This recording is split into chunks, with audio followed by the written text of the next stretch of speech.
Okay, good evening, everybody. Hope everyone's well. Hope everyone is okay and that you can all hear me, as I always have to ask that question. So, tonight, what are we going to talk about? Well, I actually had 2 DMs this week just about whether or not now's a good time to be buying altcoin. Now's a good time to be switching from Bitcoin to altcoin. So I thought, you know what, we'll try and dive into that a little bit more later on, and just try and sort of understand where we may be within sort of, that sort of alt season cycle, and if these current levels are where we're looking to go. And I appreciate that today's price action may seem a little bit worrying, but actually, in bull markets, pullbacks are the time that actually maybe you do want to start filling up. So never be too afraid of seeing any red on the day. We're going to rattle through the news like you have never seen before, because I don't think there's anything major that's kind of popped up. So I just try and get through that as quick as we can. We'll have a little bit of talk about some other financial data and information that's due this week, which might move the markets one way or another. And then we're just going to try and get into some charting, try and have a look at a few more like we do on the Friday session. So without any further ado, let's just dive in. I thought I'd start with crypto bubbles at the moment. So this is on the daily, and you can kind of see, unfortunately, a bit of a red day across the board. There are a few greens, and those that are green have kind of done quite well. And so, yeah, this is how it's kind of looked all day, to be honest with you, though the numbers are starting to get a little bit larger. We then get weekly, definitely some pullbacks on some of those. But I do just want to sort of say, look, daily's not looking great. Weekly may things even worse. But just have a look over the last month. Altcoins have really popped, okay? We have seen that move from altcoins over the last 4 weeks, typically led by Ethereum, which I can't even find on this chart at the moment, because obviously there are smaller ones in the top 100 that have done better. Where is Ethereum? CETC. There it is, top right-hand corner, 54%. So not too bad. And yeah, we've had those large moves, not movies. We've had those large moves. You've got to expect at some stage they're going to be pullbacks. And obviously, don't forget that this is the month to date. So they were actually higher because we've had this pullback going along right now. So, a bit of context there in terms of don't worry too much if you're seeing a little bit of red right now. If you truly believe we're in that bull season, if you believe we're in that alt season, these are going to happen. But what we'll see is the pullbacks, people take profits, and then we're going to see those sort of massive moves back up afterwards.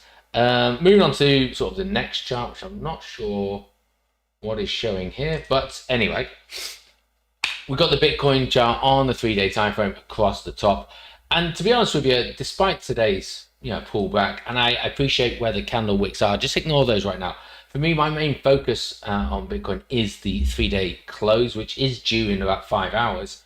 We kind of see that actually this is a place we've been in and around for the last 2 weeks since we made that all-time high. It is descending, but ultimately it's ranging. And when we look on the daily later on, you're just going to see that we're in that range. I appreciate we've wicked below. Matter of fact, only a few days ago, we got all the way down to like 114,700. So just been sitting at 117,600 shouldn't really worry us too much as we're moving through this. We kind of move on to Bitcoin dominance, where we are going to spend a bit of time talking about later on. Some of these lines from previous, and we've seen, we had that drop back down. We're starting consolidating at the moment in and around 60, 61.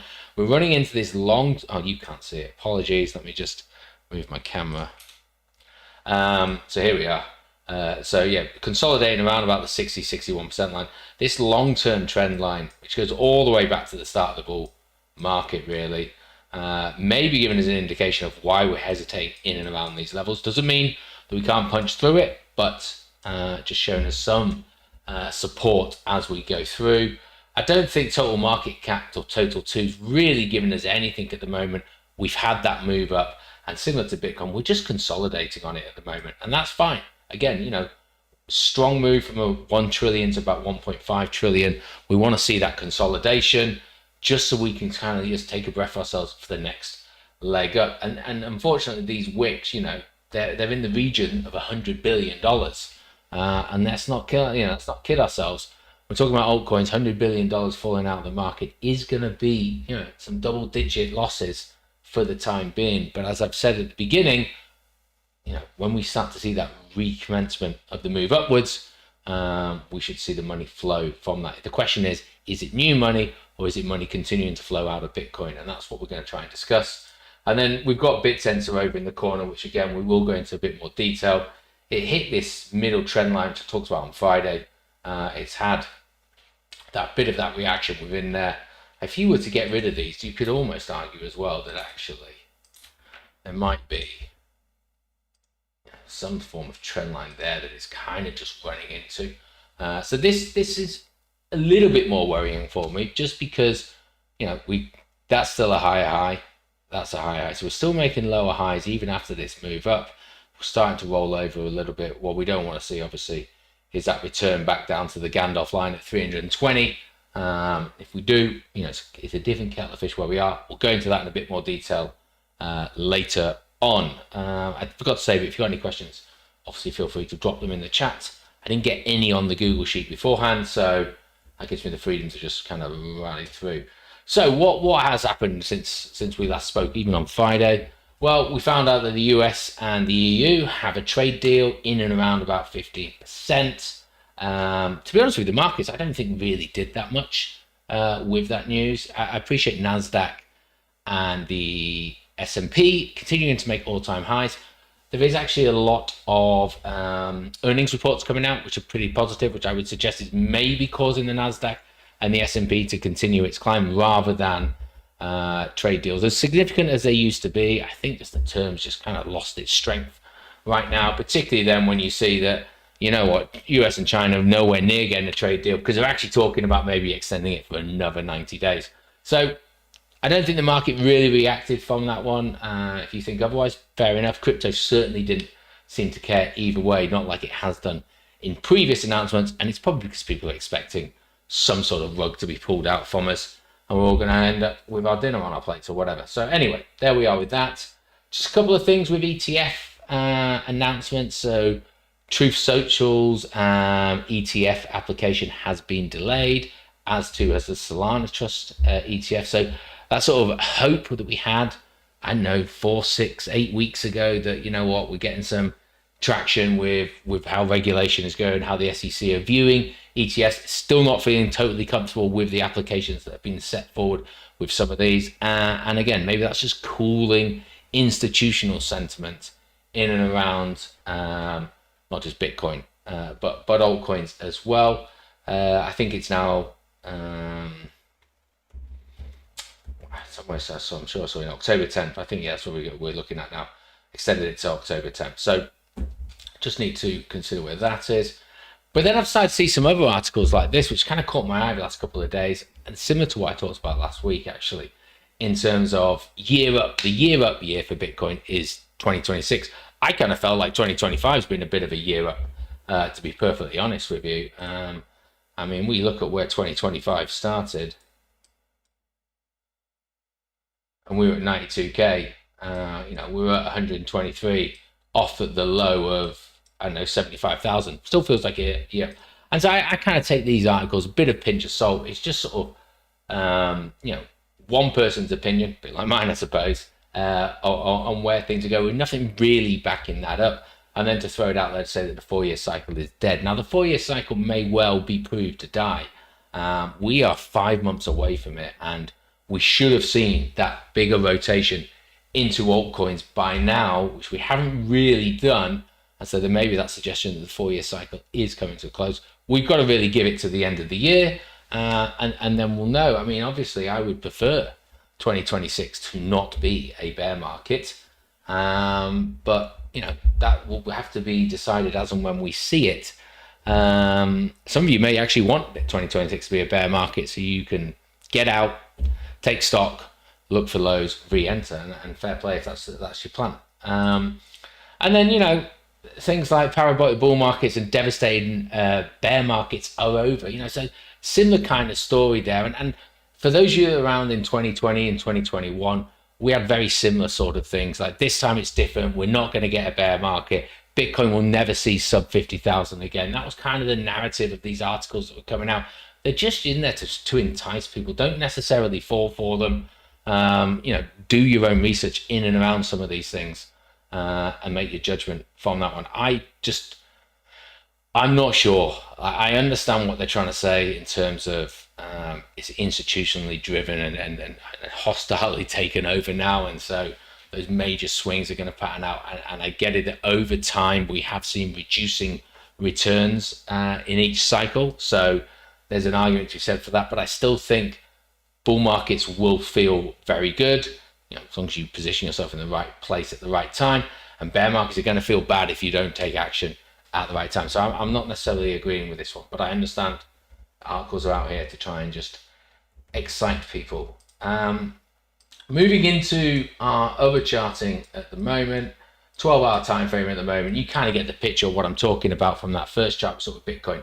We've just moved sideways. We hit 123,000.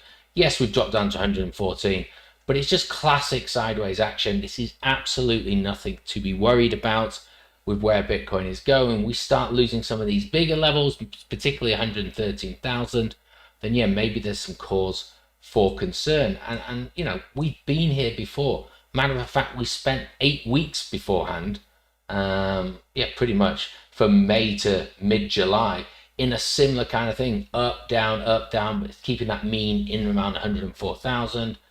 Likewise, we've had plenty of periods at the beginning of the year in which it happened. I appreciate the swings may have been more volatile, but we just don't know how this one is playing out right now. But we've seen it range. And what happens in the bull market after it's ranged for a while, whether it goes down, it then climbs back up. And that's the point that we've really got to be making. I realize I've not put my camera back on, not that it really matters. But there we go. So I was just talking to the camera and realized didn't need to. So, we've got to take this at face value, and we can actually even see, well, I don't think we need this one right now, but what's happened with these wicks that came down back end of last week, straight to the 20 EMA on a 12-hour time frame, just cleanly bounced nicely through it. Now this liquidation area was actually a little bit higher, but obviously I've moved it down to accommodate for these wicks that have taken it out. And similarly, we've started to see, I appreciate, there's a 3 and a bit thousand box here, which I don't normally do, but the reality of it is between 120 and 123,000, they're pretty stacked up there in terms of short liquidation. So, another wick up there just to take all of those out would make perfect sense. Whereas to the downside, we've got a little bit of resistance in our way, and there are some other things that may end up holding us out there. I'm just trying to think, is there anything else on this? I mean, we zoom in so much these days, everything else is kind of lost. We talked last week about you can add some additional fibs in here if you choose to, and you'll kind of see where that picture is. I won't go through it again, but this long-term trend line is quite a way off at the moment as things stand, about 185,000. I don't think this trend line is to be messed with, to be honest. It is a multi-year trend line, and this could ultimately signify somewhere along here. Well, actually, maybe a much bigger circle than that, but somewhere along here. Sorry, I thought I was redrawing it. I'm making an absolute hash of this now. On top, somewhere. That could be that kind of. I mean, that's a pretty extreme one, but hey, just a doodle. So yeah, I'll leave it on there. We'll see where it comes around. Similarly, these 2 fib levels here, they have worked well for us in the past. We're just in a period in between them because I don't list them all like we have as we get between 1 and 0. Anyhow, taking that step back before we dive into some of the stuff we were looking to talk about in terms of, is the time for rotation right? Just with the weekly time frame for Bitcoin, again, 4 candles here, just blocking up quite nicely. If you didn't know what it was, gun to your head, what are you going to do? You'd probably suggest consolidation before the next move up, from a complete layman's lack of detail from where it is. And yeah, okay, wicks may come down, but as the blocks are forming, looking pretty good there. We're well away from the 50 EMA, so the absolute, will we see ourselves in a bear market? Weekly time frame, we've got to now close below 92 and hold it below 92. So for some of us that positioned ourselves in right at the beginning of the bull run, even if we do wait to 92 and a close below, we're still looking at 6x's on our BTC. from where that is. So this one's moving up quite nicely, and this is obviously on a longer time frame what we'll be looking for that confirmation. And the reason we talk about it now is if we are 4-year cycle believers still, we've got 4 or 5 months until this is going to happen. So we need to start to prepare ourselves to see where this is and how this is going to get there. And the reality of it is we actually think, nope, not that one. But we're going to do this and this and this and get up here or whatever. I've gone far too far with it. But 50 EMA is just going to sort of trug along like this, but all the same colors. Is horrible. So actually, we're going to need a sharp drop off at some stage. Let's try and change that one to white, which may feel a bit painful, I accept, to get us back below that 50 EMA. So some of you may suggest that, well, we'll see it because we'll see the drop off. But at the time, without those indicators, we're just going to think it's another pullback, like we did at the start of November in 2021. It's just a pullback, DeFi, rebasing downs are going to take us to Valhalla, all that kind of stuff. So anyway, that's where that kind of sits. So let's just jump onto Bitcoin dominance. We'll start there with that journey. And so, don't need that right now. So this is kind of where we left things last week, Tuesday and Friday's discussion with Bitcoin dominance. We've been troggling up now, pretty much since the bottom of the bear market, which kind of makes sense in terms of Bitcoin dominance striving beforehand. Many a cycle we've kind of talked about Bitcoin dominance normally breaks sooner than when we have. But the reality of what we saw a couple of weeks ago, we hit 66% and then we've had this nice waterfall off. And that's what we look for with previous breaks, the waterfall away, other waterfalls away from down there. You get the picture. And we've had that. And okay, we got all the way down to 60%, which is this line that we've indicated here. And we've consolidated for the last couple of weeks in and around this level. Now, there is, and I'll show you with other indicators in a moment, a reason why I've drawn it at 60. It's not just because it's marking this bottom and these tops and where we are here. There's other levels there. But ultimately, even on price action, I know it's not a price, but even on candle action previously, you can expect potentially some form of resistance just because we have had some interaction in and around that 60% level. Now, similarly to what happened in December 20 when this fell away, we got to a decent level, 60%, and we took our time to get through it. And this may well just be what we're experiencing right now. Now, if we do add the fib onto this, top to bottom, when we go across, we kind of see where, some of these other things, taking the fib levels now. I'm going to just delete the white lines, but they're pretty much on top of each other. We can actually see we got up to the 786, we've rejected back down, we've come to the 618, and that's what we've bounced off, perfectly bounced off that, and we're finding some level of support in and around there. 618 is the golden ratio. That's not surprising that we might find that one there. And then when we look down our other lines, we were looking at sort of the 0.5 level. So this journey down, it may have stumbling blocks to it, and that's why I'm not convinced to do anything until I see whether or not we break this 618. The reason behind that is I was on a holiday on the 14th of July, so there's nothing I could take advantage of here. So that move's already happened. For me now to just YOLO into selling some of my Bitcoin, I do want to consider selling some of my Bitcoin into altcoins to try and benefit, to increase that Bitcoin value. But right now we're stalling here, and it just doesn't feel that that's the right time for me. So I'm monitoring this. I'm wanting to see this. And I think a lot of people are probably in that similar position because no one was talking about Bitcoin dominance really a few months ago, but now suddenly we've seen this drop off. It's become exciting again. We've seen Ethereum has woken up, and there's potential for some gains in our altbacks. But for me, it's got to break this level. And even if it does break that level, I kind of want to see it break that 55%, sort of 0.5 level, so that I know that we've got that further move down. We get a true AltSeason back down to 40%. Trust me, that 15%, should we get it, still going to be enough. So I need to make a decision on what happens there. But that 5% move is, again, going to be a very tasty move if you can capture it correctly. And then we've seen with Ethereum BTC, We've had that downtrend a lot earlier. Sorry, a lot longer actually. This has kind of been from July, August of that's not necessarily true. September of 2022, which for those of you that remember or care, that was when we were talking about the merge and that move from proof of work to proof of stake, and the hype that came around that. So obviously Ethereum rallied into that, and since then we've had this descending trend line in which we have just repeatedly battered against, sometimes with long breaks in between, best part of 9-10 months in between. But so far it's kind of beaten us back. And as well as the move has been for Ethereum, in my opinion, and it is good to see, it's almost doubled its BTC value from its base.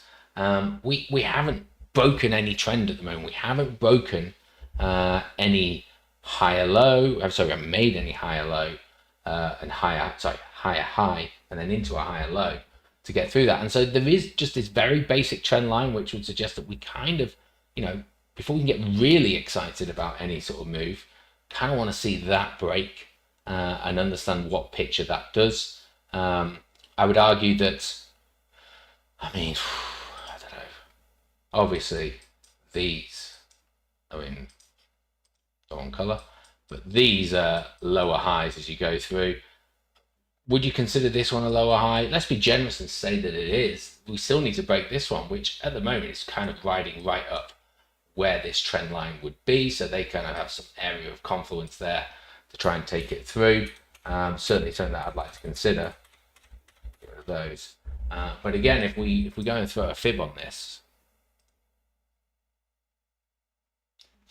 I'll try and draw it a little bit better. We can kind of see that not only are we got that trend line to defeat, we've still got some of these fib levels to get through. The 236 is the closest at the moment. Some may argue it's kind of already hit it. Depends on whether you want to draw wick to wick or not, but it's pretty darn close. And I think these fib levels have worked quite nicely in the past. So yes, there is that rotation that has gone on at the moment for Ethereum into BTC. We just don't know if it's sustained. Is it actually like a mini alt season, like we've seen in the past, in which it's just an extraction of funds via a movement into altcoins and then either out of the market or back into Bitcoin? Or is this a true thing? And unfortunately, that hasn't been answered yet, which is why I'm not rushing necessarily to sell any of my BTC into alts. Now, if you want, I could draw it from the actual peak of this, but it still gives a fairly similar picture because I think the peaks are relatively close. This one is December 21, so top of the bull market, whereas this one here is after the merge. But we can see it does have strength into this, but unfortunately it just sort of runs out of steam. And if we then have a look at some of these, so what this is here is this chart you're looking at is total 2, but taking out USDT versus Bitcoin, kind of as you would expect. Altcoin market has just been crushed versus Bitcoin, but we're starting to see that move up that has happened.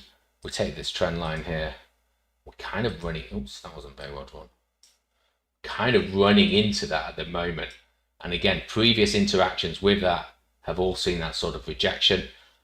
So we've got to take be cautious of where that currently sits right now. I could throw a fib on here for you as well if you wanted. You can see actually, I don't think that's really telling us a story. So maybe the fib is irrelevant in this one. But certainly I'm not in a hurry to convert anything at the moment because this is showing that picture. But the one final thing maybe to consider is if we do that versus total 2. I'll just zoom out a little bit. Total 3. So this is total 3 now against Ethereum. So we're not including Ethereum and Bitcoin within it. It's basically just altcoins minus Tether. I know there's others, USDC, etc. We could have made this one forever. And we can kind of see, look, as this is heading down, I drew this on here just for illustrative purposes. If this is heading down, then Ethereum is outperforming altcoins. So that's the key. If it's stable, they're doing the same. And if it's going the other way, altcoins are outperforming Ethereum, which makes sense because let's face it, for the best part of this cycle, Ethereum's done nothing. And so it's just bled out to altcoins. for almost 12 months now. But what we can see is that in the last 2, 3, 4 weeks, actually 8 weeks on this, apologies, since April, Ethereum has outperformed altcoins. Now that's something that's quite important for us in terms of the alt season cycle, because that's necessarily what we want to see. I put it on here so you can kind of see it. I think most of you have seen that anyway. Phase 1 is Bitcoin. Phase 2 is Ethereum, which you could argue we're currently experiencing. Just don't know if it's a genuine alt season or just a mini alt season. Then we move into large caps, and then we move into alt season. So we've seen that kind of happen in the past. Through 2020, Ethereum was outperforming altcoins, and then altcoins massively outperformed Ethereum in that move up to sort of the April high. Similarly, Ethereum started to take over, and then that's 22, apologies. Ethereum started to take over down here, and then altcoins rallied hard through September and October to kind of give us our defined top. So that's how that kind of works. And we're starting to see this Ethereum move at the moment. What we need to see if you're wanting to move into altcoins potentially is that we get back with altcoins then outperforming Ethereum. And so therefore, for me anyway, there's almost like, I don't know how you do this. It's a seesaw, but it's actually got 3 arms to it, if you will. Because right now I'm trying to understand, one, where's Bitcoin dominance? Has Bitcoin dominance actually broken, or have we just had that pullback and we are on a level of support at the moment in which it's going to recover from that? And even if that's correct, so that side of the seesaw wins, the next side is then, well, how's Ethereum doing compared to altcoins? If I'm wanting to convert my Bitcoin into altcoins, do I need to take that step into Ethereum first, or do I just move straight into altcoins? Now, the argument to be said here is, or the argument to be considered is Ethereum is still running away over the last 8 weeks or so compared to altcoins, and so the argument would be then maybe actually the move is into altcoins. But what we've also got to consider is, is this move going to tire soon, and is there a better possibility of gains moving now into altcoins, maybe taking a little bit of a hit as Ethereum starts to continues with its dominance, and then it flips out, rather than moving into Ethereum and Ethereum petering out in no time, but it's taking you a number of weeks to realize that, and then you miss the gains from that alt season. And that's kind of the dilemma that I think I'm stuck in at the moment. But for me, that first question, unfortunately, hasn't been answered yet. And so what I've been saying to people that have asked me is like, I know it looks like alts are doing really well at the moment, but we're not talking about alts versus your USDT stable coins on the sideline. We're talking about you converting your BTC. And if you haven't done it already, now may not be the time, because we're at this resistance. Let's wait for that to break. And once it breaks, then look to move in. And I would argue, look at how Ethereum is ultimately doing before moving either to Ethereum and then into an altcoins. And if your goal is solely to make as much BTC as you can from this move, it's not bothered about what the price is. You're actually looking at the components of the alt season trajectory: Bitcoin, Ethereum, and then large caps. And then that might then give you a better indication of how to tackle and navigate these next few weeks. I don't know if this is going to really do anything. I mean, you could argue that Ethereum has broken the 618, and it's kind of on the way up. This worked quite nicely. Way down, I suppose, as well. And so there's an argument to be had, actually, that maybe Ethereum does have some more time to run. This is kind of a percentage rather than a value. So, there's no indication of what 1.86 to 1.58 is going to be in terms of Ethereum price versus altcoins. But there's still a decent move left. It has left the 618. We're on the weekly time frame here. We're on the second candle of that. And so, we've got 5 days left of this candle, I accept. But if we break this, my next immediate thought would be we're heading down this way. And so Ethereum might actually be that play. And then it's looking to where that goes. But in terms of back to this is what we want to see. We've seen Bitcoin dominance drop off with this one. we've then seen the rise of Ethereum with this move here. Remember, if it's heading down, Ethereum is doing better. So that's sticking with phase 2. And then at some stage we want to see it kind of hit that bottom, this to reverse, and then we can start looking at others versus Ethereum. If we want to get outside of the top 10, whatever, we can start doing that. But once we know that that's moving up, generally altcoins are not only outperforming Ethereum, they're also outperforming BTC. And then we're moving into phase 3, which you can't see because it's white. But that's where that is. So I think that's something to just consider at the moment. I'm quite happy to sort of sit on my hands right now. I'm poised to make that decision. Had I been able to do it on the 14th, maybe I would have been in a better place to do that. And notice in all of this discussion for the last 20 minutes, we've not concerned ourselves once with what the price, the actual USD value of any of these altcoins are. They're effectively irrelevant when we're talking about pairs versus BTC, pairs versus Ethereum. And I know some of you are aware of it.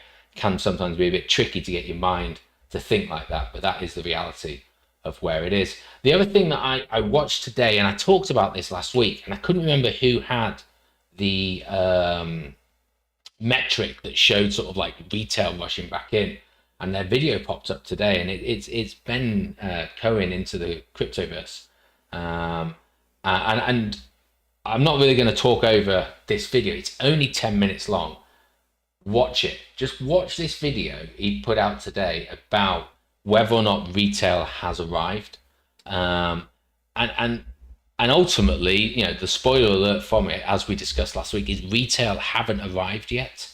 So these moves that are happening are not happening with where retail is. The red line represents retail on this, and I won't go into how he builds that up. He can explain that in the video. But you can kind of see that the red line peaks when the market peaks. Retail interest peaks there. And right now we're down at some pretty significant lows. It has moved up this month, but it's still fairly low in terms of where we are. And given where we are in the cycle, it's actually quite low. So that's going back to my sort of argument that we haven't had a retail driven cycle yet, which is why this cycle potentially feels so different. We haven't really had those sustained hype moments. Doesn't mean they can't come, but we are leaving it quite late. I truly recommend watch this. It's only 10 minutes. Even if you don't like the guy, even if you're not that interested, it just gives you a real good picture of where retail were in the past, where they are right now, and you can just feed that into your own analysis of where it is. And speaking because we're retail driven, so we're institutionally driven cycle at the moment, we've got the Bitcoin ETF. I think it's fair to say that actually after a spurt of monster buys over the last couple of weeks, this last week has been relatively quiet for BlackRock, not spending more than 150 million in any one day, which is crazy to sort of say that as a bad thing, but going relatively quiet. Obviously we don't know how today's gone. In terms of Ethereum, that is still seeing the lion's share of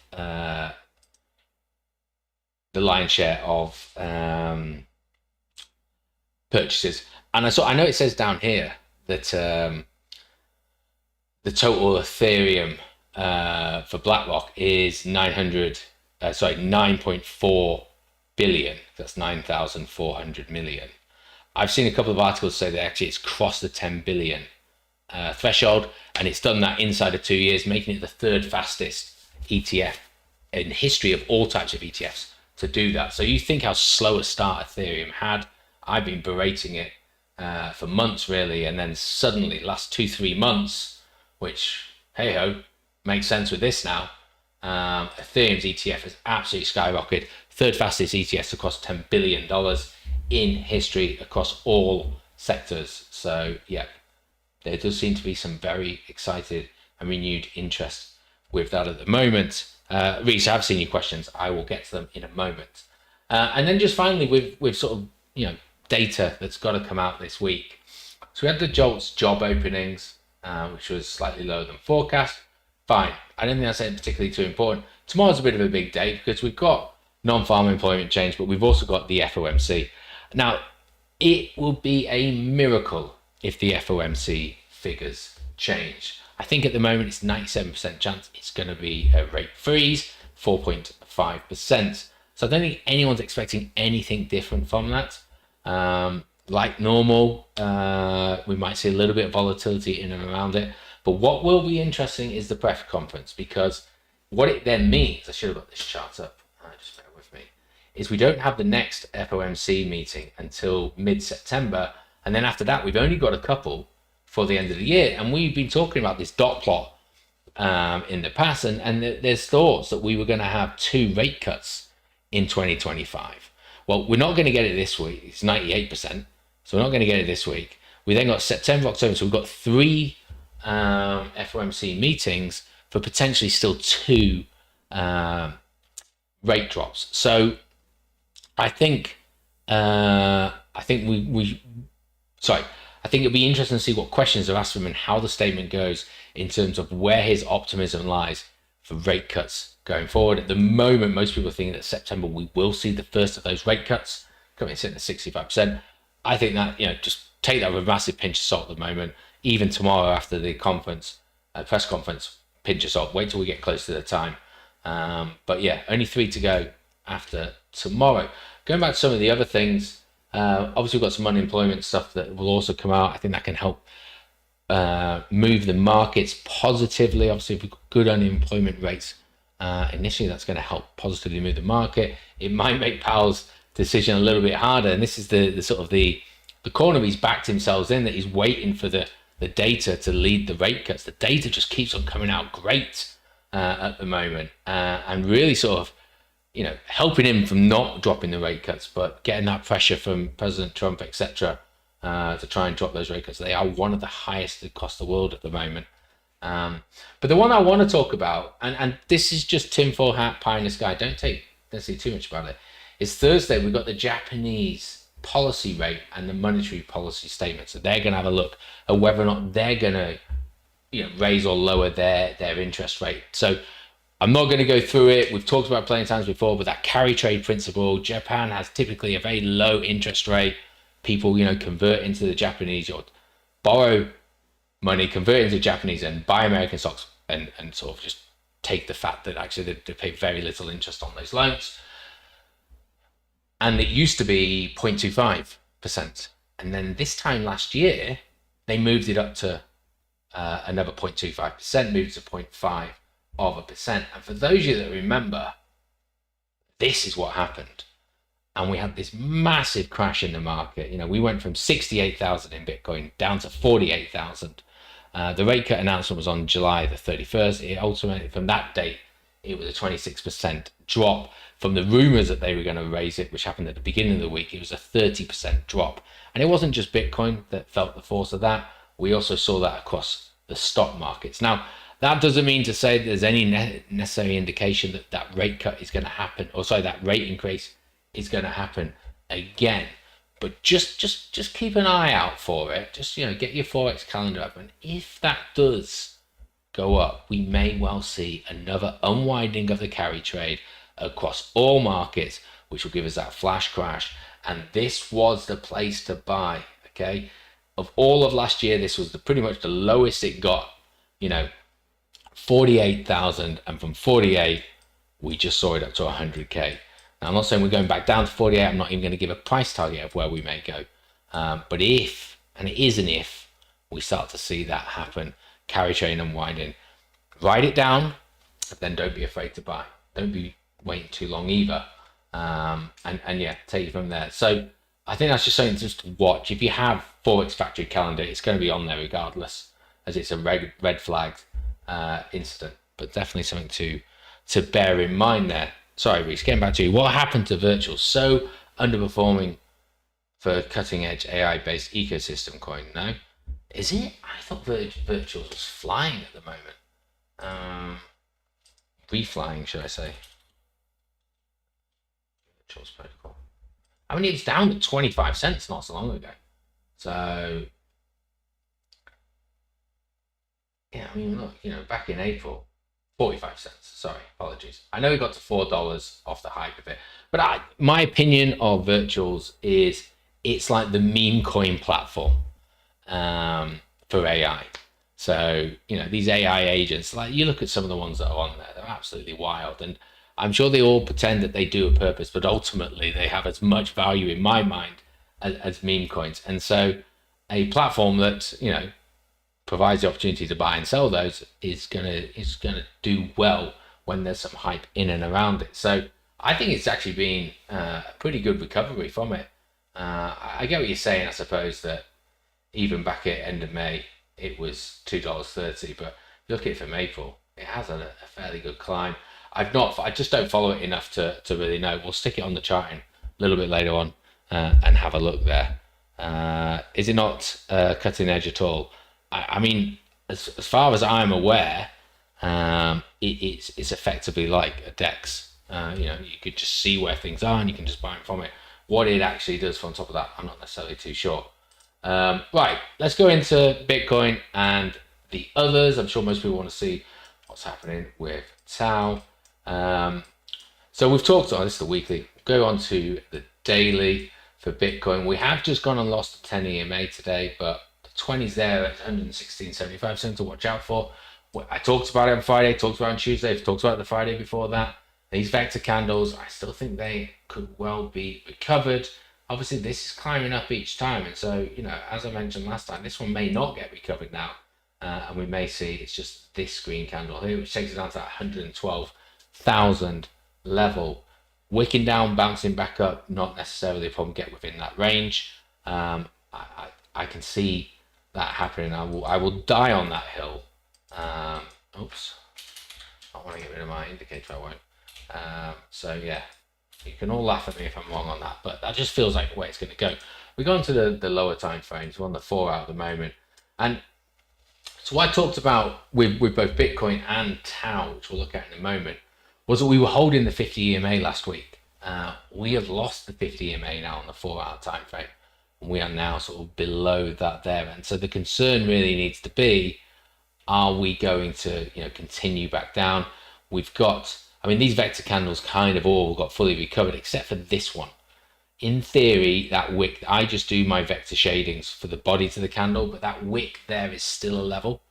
If we put a horizontal ray on that, 114.521, which again is at the 200 EMA on the 4 hour time frame. So, you know, there's logic as to why we might retest in and around that level down there. But yeah, we have lost that 50 EMA and we're out at the bottom of the cloud. And you know, the only time we've done that on that this previous run, we have lost it quite a way. And so yeah, I think if we can't turn this around quickly and sort of get back up into this, then that conversation needs to be had about whether or not it's going to be the 200 EMA in what we're catching on, and we're just looking to actually retrace and collect some of these here. I haven't really looked at the 15 minutes, if I'm honest. Pretty messy, but what I would say, at least, you know, for the theory that we're going to range, is we've left a decent amount of vector candles behind us since the Brinks box closed today. So, you know, we rose up above it, we fell out from it, we fell quite hard and quite fast. And so we've got a lot of nice candles here in which we can potentially look to recover.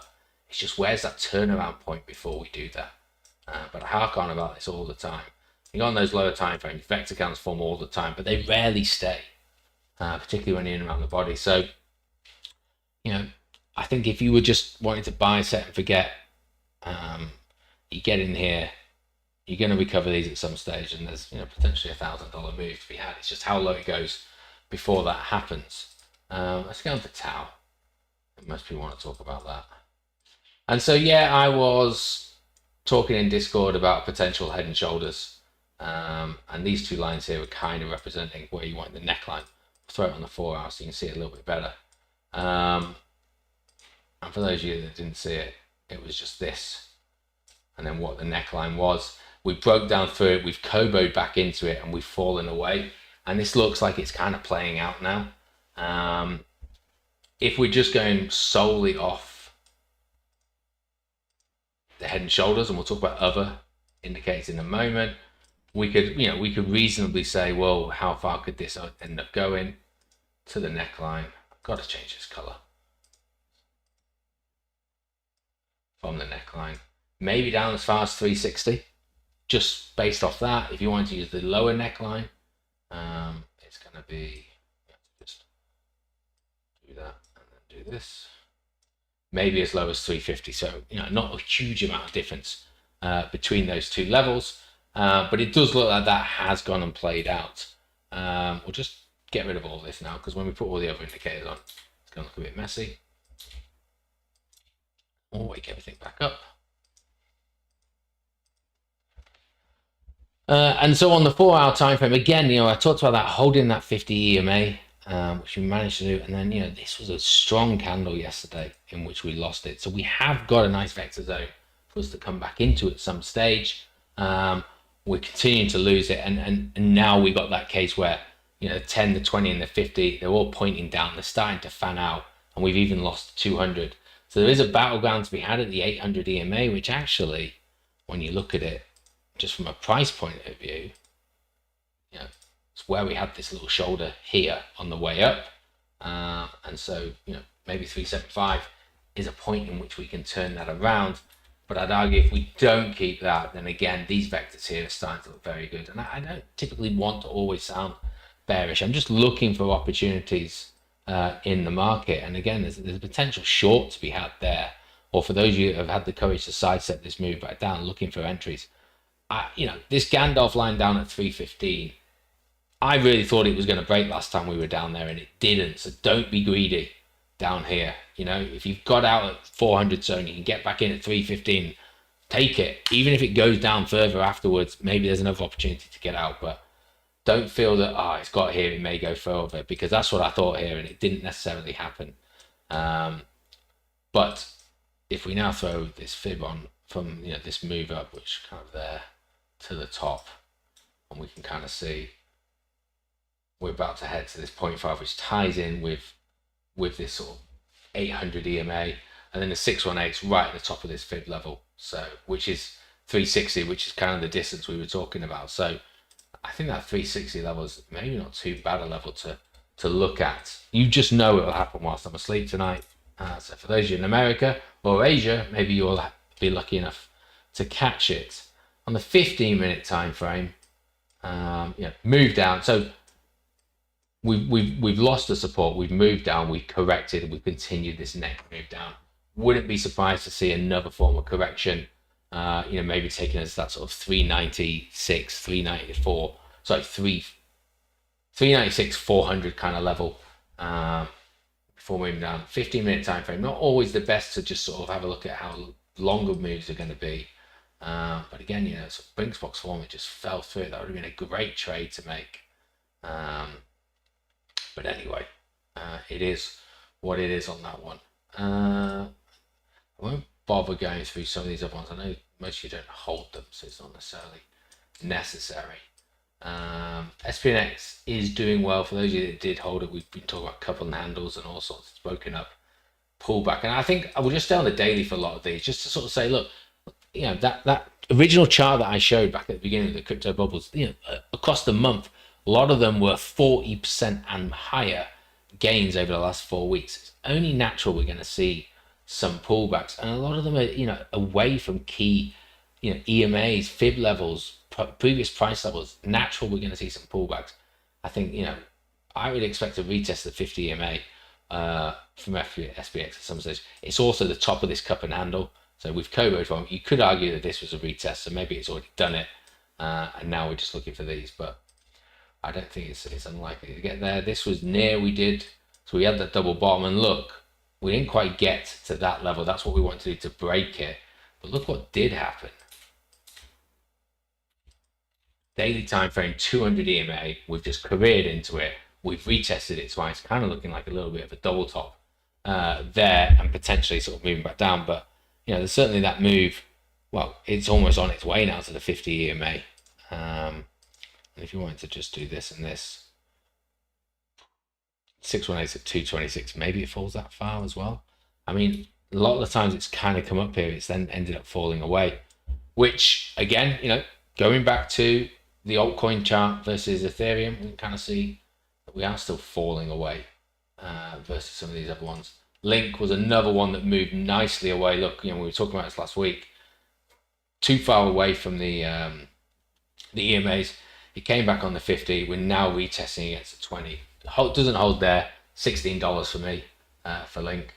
Ethereum. So Ethereum actually is one that is looking good, which shows from the Bitcoin dominance and also shows from that altcoin versus BTC. Yes, we've moved away. We are significantly away from 50 and the 20, but we've retested the 10 a couple of times here, and we've actually managed to hold it.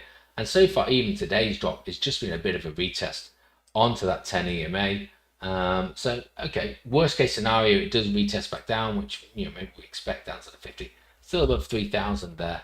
But the way it's showing its strength at the moment, I wouldn't be surprised to see it defy the markets and continue to go up. And this is one of the reasons why there's just institutional interest in buying Ethereum right now. Companies are buying it, not just institutional investors. So I think it's certainly something to consider there.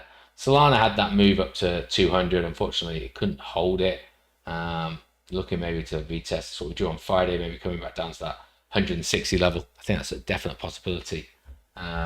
Sadly now with that, but again, you know, we get down to the likes of 160. If you see this sort of like take this vector candle and then sort of see, you know, sort of some sort of low test, maybe some sort of vector reversal, you know, don't be afraid to take a long, drop it onto the smaller time frames and have a look. And XRP, well, XRP needed a breather, and XRP, I've done it again. XRP feels like it's fallen quite hard, but it rallied so hard. Let me just get rid of this.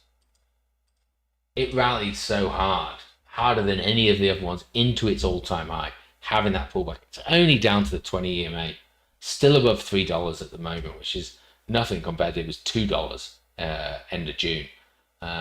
So yeah, still a decent level there. We lose that though, and a 50 is quite a way. Yeah, we're going to be another 25 cents down before we kind of get anywhere near that.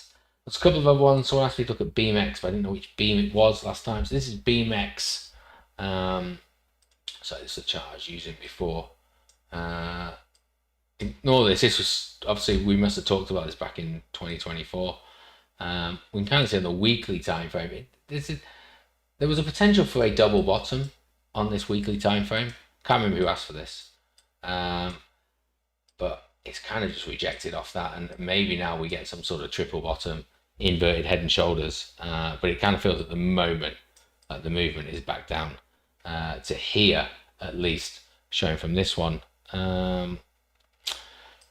Take it onto the daily and get rid of these drawings now because they're just going to be wild. Oops. And yeah, there's nothing really necessarily that excites me about BeamX in terms of sort of its price action. It kind of doubled its value, which, okay, fair enough.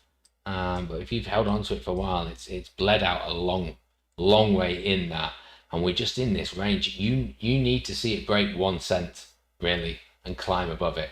We break that and we can start talking about a potentially good move there. Power we talked about last week. What's going on here? I've been on the wrong one side. Power we talked about last week. That rejection from that 200 EMA still playing through. We've now lost the 10, the 20, and the 50, and we kind of said back down to 9 cents. And I feel it's probably where it's going to go, continuing in its lower highs. SEER. So W formation, rise, retest, rise, consolidating here. That's okay. That's okay for us. Like some of the other alts we've seen. I don't like this candle, obviously. It's been a bit of a high test, but it's holding its own in and around there. It's got a few hours till the daily closes. So for now, I don't really see a change in that picture from what we talked about on Friday. Matter of fact, we're pretty much similar price. Moving back, retesting this. If we do lose it 30 cents, it's not a massive fall from where we are. Pippin, someone asked me about on Friday. I still stick by, yeah, had a strong move if you were in it and got out, but it's back to status quo and down at the bottom. And Litecoin had been moving very strongly, but similar to Ethereum, cooling off similarly to Ethereum. It has lost a little bit more because it's down at its 20 EMA. So all eyes on either 105 or around about 99 for the 20 and the 100. Sorry, 20 and the 50 EMA there. That's probably it for me, I think, just because we are coming up on an hour of this. and I got to the bottom. I know the last few of those there, we were just doing it on the daily. I'm just trying to get through it as quickly as possible. Just to summarize again on where we are with it. For me, Bitcoin dominance has fallen nicely, but it's at a level at which it can quite easily turn around. So I'm not willing to make that leap until I see where it's happened. And if I did make that leap, the weird thing is, the evidence is suggesting that actually it may be a better move to go into Ethereum first and then be looking to move into other larger cap alts after that. So that's a battleground that I kind of need to understand. But that first phase of that triple seesaw I was trying to explain hasn't quite happened yet. It could happen at any time because we are right on the line. So if you're looking to follow that kind of movement yourself, you've got to just be vigilant now in following Bitcoin dominance. Have a look at that Ethereum versus total 3. Sorry, you don't have to have it with USDT. I just added that one in there just to try and get a better picture, and you could add other stable coins in there if you really want to get a better picture of it. Fairly certain there's going to be a trading pub on Thursday, although it could well be cancelled. It was last week, so I have to wait and see. The cuddle is 6th of September, so hopefully see everyone there for that. Book your tickets now. I think you can bring a guest if you want as well, but just go on the website. I'm sure you'll see it all there. Other than that, I'll be here on Friday. I'll try and get back to the afternoon slots on Friday. Sorry, we've been morning the past couple of times. Summer holidays, it's like having to look after kids as well. But if I don't, I'll be in Discord. DM me if you've got any questions. Tag me if you need any assistance, or you just want to make fun of me. It's fine. Enjoy the rest of your evening. Enjoy the rest of your week, and I'll speak to you all soon. Cheers now.